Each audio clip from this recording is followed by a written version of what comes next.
I wanted to talk today about the coronavirus or COVID-19 vaccine clinics.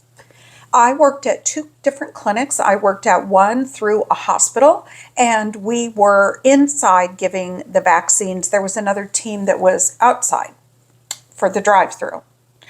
I also worked at a vaccine clinic with them giving other vaccines, and I did a flu vaccine shot clinic with them that was drive-through with this particular organization. So it was really easy to just go straight into the COVID-19 vaccine clinic. Coronavirus or COVID-19, it's 19 because it came out in 2019 at the very end of the year around December. I wish I had the exact months, but I don't have that. What I do know is that in 2020, the FDA approved for emergency use Pfizer and Moderna.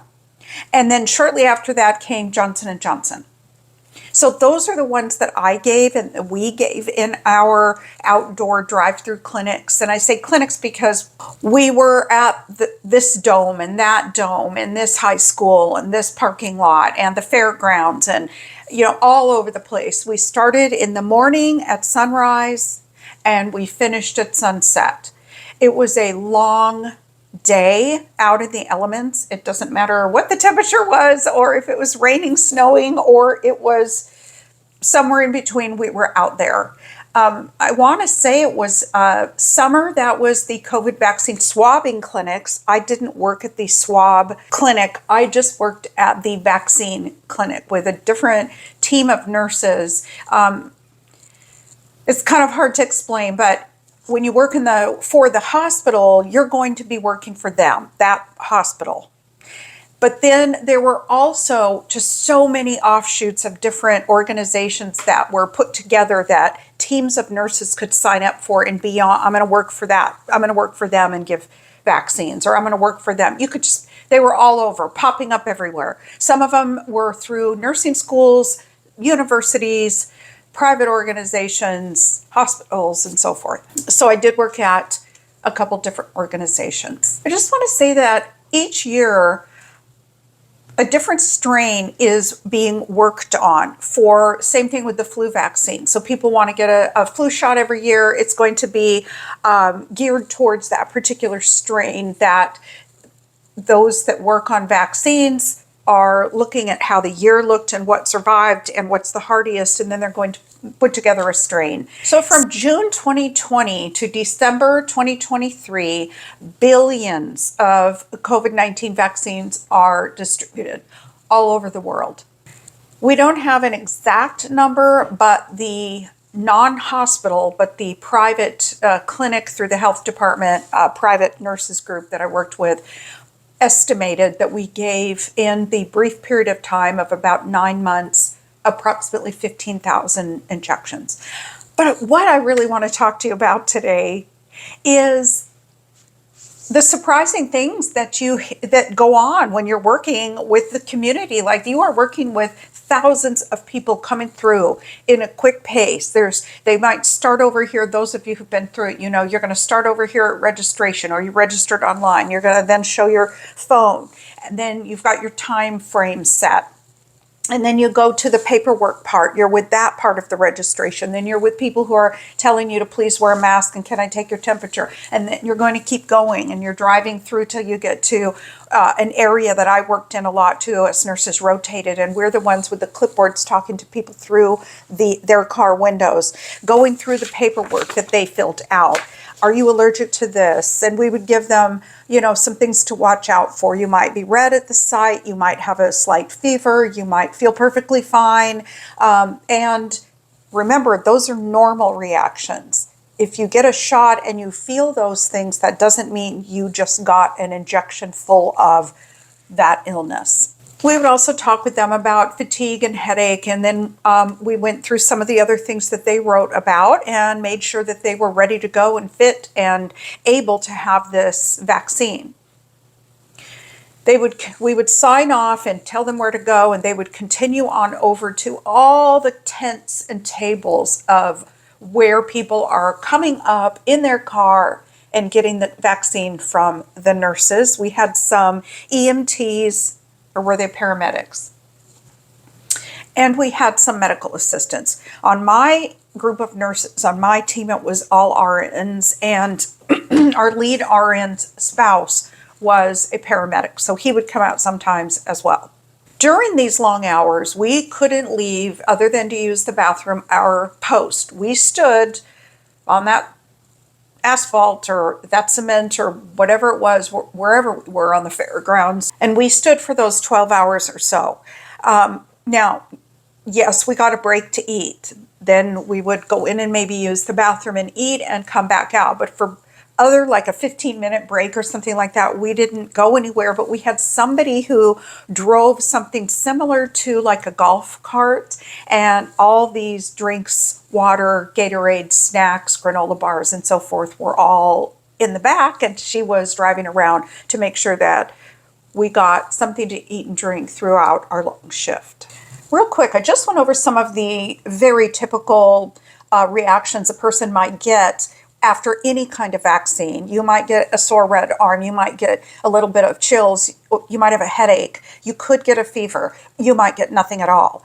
Sometimes you get kind of achy. But I also wanted to mention the very rare side effects, allergic reaction like anaphylactic, but we have everything there in the clinic, in the hospital, and the outside clinic as well for any kind of reaction. I did not ever one time see that in either of my clinics. The one clinic, when I worked inside with the hospital that I was contracted with, we had physicians and pharmacists that were working right there with us.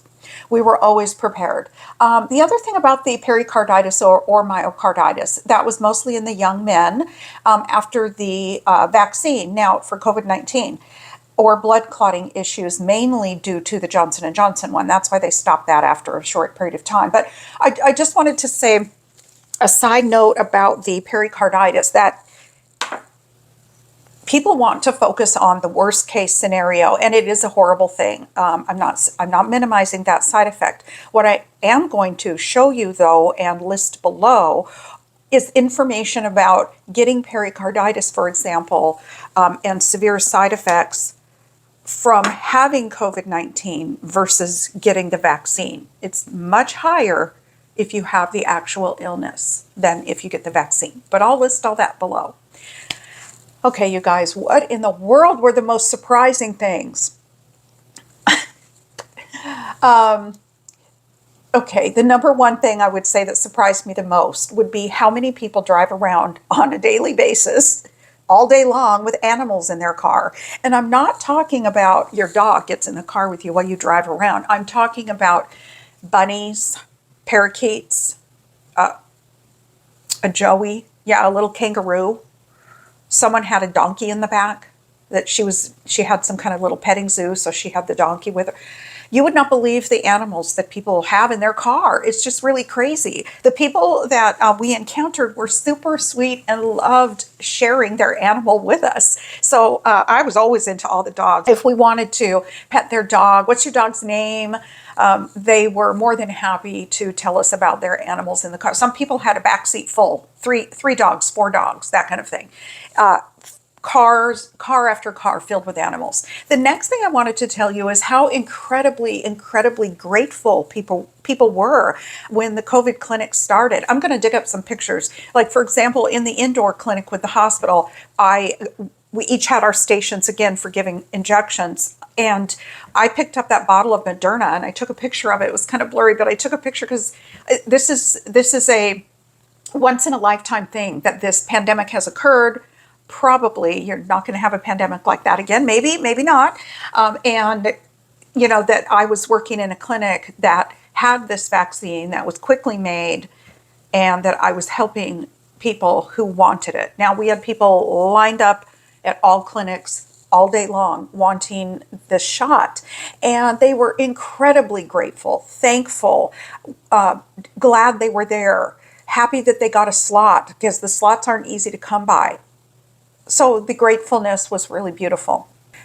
The third thing that I wanted to say that was interesting to me, and actually kind of a surprise, is in the brief period of time, either speaking during registration to that person, speaking through the car with the paperwork as the nurse talks to that person, or having them drive up to actually get their vaccine while in their car, how much information a person is telling you in a 2, 3, 4 minute time frame that you are spending with them. You're going to hear journal entries that you are going to be shocked over. You're going to hear things about people's lives that you will never forget because they wanted to tell somebody. They wanted to talk to someone who is a perfect stranger about something traumatic that's going on with them, or happy news, or a lot of grandparents talking about, I'm so glad to get this. We have plane tickets. Now we can travel, or now we can go see our grandchildren. Vice versa too, for people saying, I have to get this because I take care of my mother and she's elderly. And there were just stories after stories. But one I remember very vividly is this particular place that we were giving shots. Up on the hill was a hospital. And that hospital's big, well known to all of us in the community. And I had a lady drive up. She had a passenger and she was crying. So she's giving me her paperwork through the window and I'm talking to her about it. And I asked her, are you okay? What's going on? And she said, and she pointed up there in that hospital, my husband just died of COVID-19. And that was something you didn't hear a lot of. I'd say probably a death in the family from COVID-19. I heard maybe about 5 or 6 times. And because people were dying from it. And here we have the family members now. Finally, there's a vaccine and they're coming through. But they're still going through what the trauma was of their significant other, or somebody they love who just passed away from it. You're just going to hear lots and lots of stories. I call them journal entries from these lovely people. And it was nice to listen to that. All right, lastly, this is kind of a weird one. But the men never wanted to turn their vehicles off, especially the big truck guys. So when people were in line, like through a dome, Kingdom, Seattle, one of them, when we're getting them through, we ask people who are all lined up, please turn your engine off. And people would, except there were always a lot of hesitancy from the men with their big trucks. Why? Why do I have to turn my truck off? Well, because we're in line, there's exhaust everywhere. You're going to be in line for at least 10 minutes, right? Could you just please turn your engine off, sir? And some would not. They just absolutely would not turn off their truck. I thought that was just really interesting. And I don't know what the deal was with that, but we had a lot of men in a lot of big trucks. I didn't see any women in big trucks. Not that there aren't any, but that was just something that kind of stood out to me. Like, oh, here comes a big, oh, there's going to be probably some, kickback, hesitancy, lots of questions why. All right, you guys, I'm going to show you a slideshow. That is really adorable. I hope you enjoy it. I had posted this quite a while ago on my Instagram page. You're going to see all the pictures that I personally got. There are hundreds more that my coworkers got of all of us with different animals, but I wanted you to see how adorable they are, how sweet these animals are. They made our day. So I hope you enjoy. And if you have any questions about anything that I missed, if you're curious about how this whole thing ran, how, any other questions about it or your experience. Did you go through a COVID drive-thru clinic or a flu vaccine clinic? What was it like for you? Are you glad you did? Or you wishing you didn't? Did they treat you well? I hope you have a wonderful evening. And thank you for tuning in, you guys. Thank you for my new subscribers. I appreciate you. I'm grateful for you very, very much. If you know anybody who is an animal lover and would enjoy this, please share. I'll see you at the next video.